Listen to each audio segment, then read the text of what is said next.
В городе Якутске прошла 11-я городская акция «Здоровый человек. Здоровое будущее», посвященная столетию системы дополнительного образования, году добровольцев в стране и году новаторства в городе Якутске. Здесь в рамках акции около 10 медицинских учреждений столицы провели ярмарку здоровья, где бесплатно проконсультировали население такие специалисты, как врач-невролог, хирург, аллерголог, педиатр, нарколог и многие другие.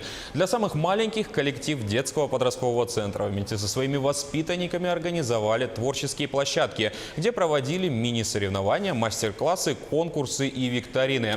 Как отмечают сами организаторы акции, с каждым годом география участников расширяется, а желающих принять участие и получить консультацию медицинских специалистов становится все больше. Люди начинают понимать, что принимая здоровый образ жизни и вообще оздоравливая свой организм, да, с самых малых лет, состояние здоровья меняется, да, когда вот больше двигаются они, да, и двигаются правильно. Вот со стороны родителей, да, они как наблюдают? Если ребенок занимается на дополнительных, физических, имеет какие-то дополнительные физические нагрузки, то и у него они формируют правильное здоровое питание. Это одни из основных факторов формирования здоровья.